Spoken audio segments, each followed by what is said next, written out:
CMR shopping mall Dasara ధమాకా offers అద్భుతమైన offers తో పాటు అబ్బురుపరిచే స్పాట్ గిఫ్ట్స్.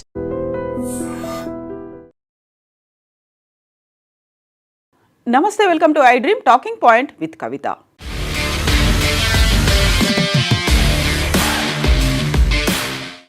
నోట్ల కట్టలు కట్టలుగా గుట్టలుగా ఉన్నటువంటి నోట్ల కట్టలు దాదాపు 92 లక్షలు ఫిజికల్ మనీ, ఆ తర్వాత కోటికి పైగా బంగారు నగలు, దీంతో పాటుగా ఇంకొక సపరేట్ సూట్ కేసులో తను రెంటుకుంటున్నటువంటి ఇంట్లో 10 లక్షల క్యాష్, ఇవన్నీ కలిపి 2 కోట్లకు పైగా డబ్బుని అస్సాం పోలీసులు అరెస్ట్ చేసినటువంటి civil services employee Nupur Bora ఇంట్లో దొరికాయి. అస్సాం సివిల్ సర్వీసెస్కి చెందినటువంటి నూపూర్ బోరా 2019లో తన సర్వీసెస్లో జాయిన్ అయింది.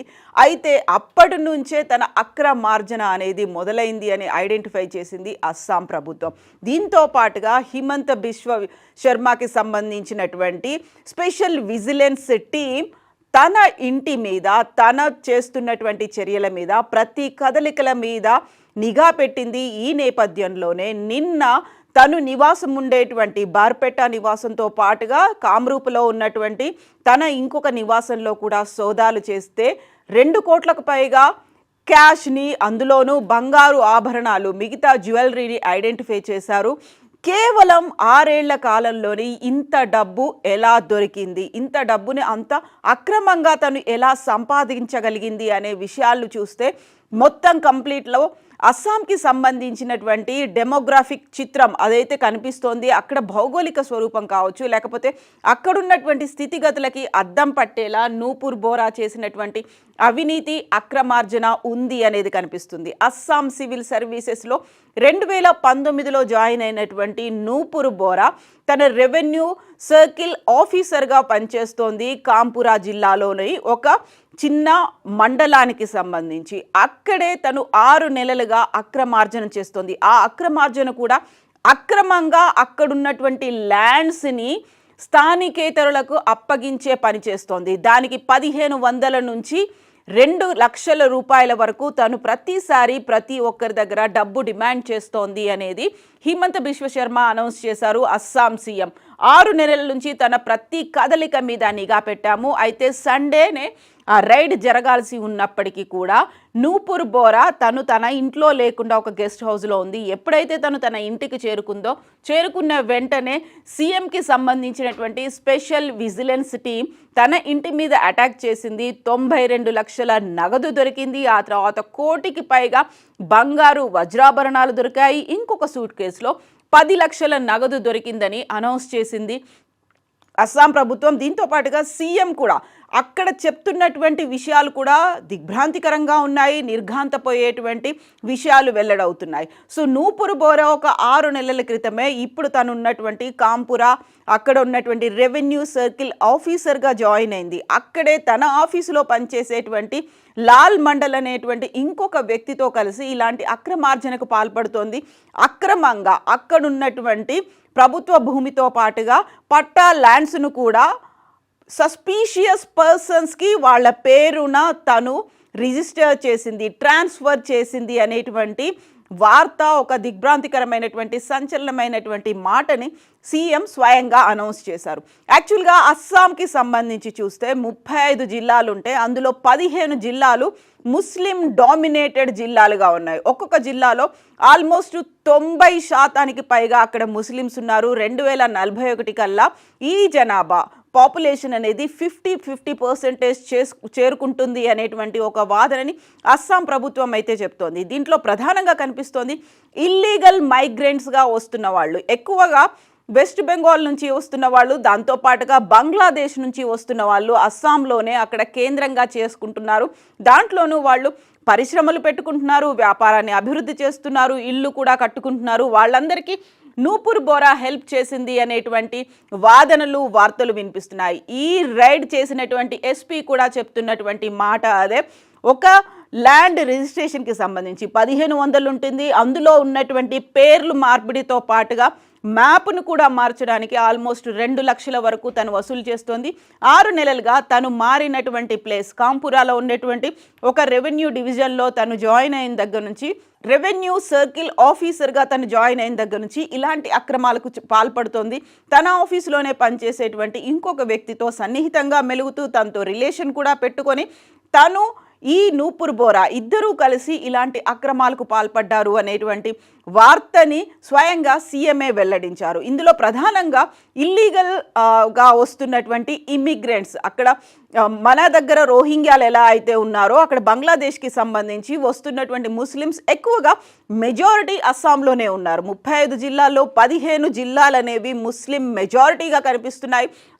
తను రికార్డ్స్లో కూడా మియా అనే వాళ్ళకి తను ట్రాన్స్ఫర్ చేసినట్టుగా ఒక కోడ్ లాంగ్వేజ్లో పెట్టుకుందని, మియా అని అక్కడ ఉన్నటువంటి అస్సామీ లాంగ్వేజ్లో మైనారిటీలని అభివర్ణిస్తూ ఉంటారు, మైనారిటీలనే మియాగా పిలుస్తూ ఉంటారని. సో వీళ్ళందరికీ కూడా తను నూపుర్ బోరా ఇల్లీగల్గా మైగ్రెంట్స్గా వచ్చిన వాళ్ళకి, అక్కడ స్థానికంగా ఉన్న వాళ్ళకి థ్రెట్ అయ్యేలా ముందు నుంచి కూడా ఉన్నటువంటి ఒక కంప్లైంట్ కూడా, బయట నుంచి వస్తున్న వాళ్ళు అక్కడ ఎవరైతే సంప్రదాయంగా ఉన్నారో పరంపరగా ఒక తరతరాలుగా వస్తూ ఉన్నటువంటి స్థానికులకి ఒక థ్రెట్ కలిగేలా అక్కడ ఉన్నటువంటి ఇల్లీగల్ మైగ్రెంట్స్ చేస్తున్నారు, వాళ్ళకి హెల్ప్ చేసింది నూపుర్ బోరా అనేటువంటి వాదన వినిపిస్తూ వస్తోంది. అందువల్లే 6 నెలలుగా తన ప్రతి కదలిక మీద నిఘా పెట్టారు. ప్రతిరోజు తనకి డబ్బు అందేది, ఆ డబ్బుని ఇప్పుడైతే సీజ్ చేశారు. వీటిని లెక్కించడానికి కూడా మెషిన్లు ప్రతి రోజంతా కష్టపడాల్సినటువంటి పరిస్థితి ఏర్పడింది.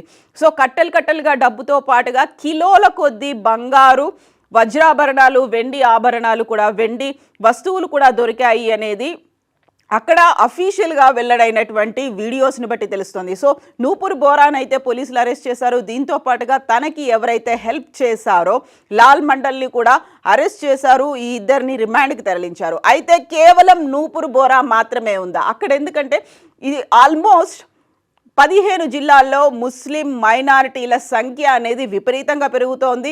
ఆల్మోస్ట్ 90%, ఒక మ్యాక్సిమం 75%, ఇంకో 2 జిల్లాల్లో అయితే 50% ముస్లిం పాపులేషన్ అనేది పెరిగింది.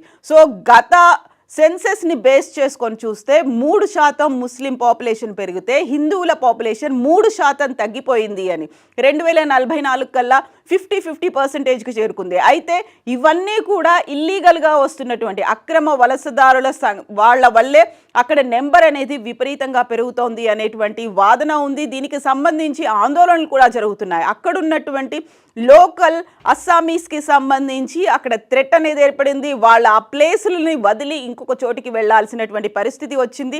వీరందరికీ అక్రమంగా అక్కడే ఉండేలా చేస్తున్నటువంటి ఇల్లీగల్ రిజిస్ట్రేషన్స్, వాటికి సహకరిస్తున్నటువంటి అధికారం కావచ్చు, లేకపోతే పలుకుబడి కావచ్చు, అక్కడున్నటువంటి బలం, వీటన్నిటిని నూపుర్ బోరా సహాయంతో ఉపయోగించుకుంటున్నారు.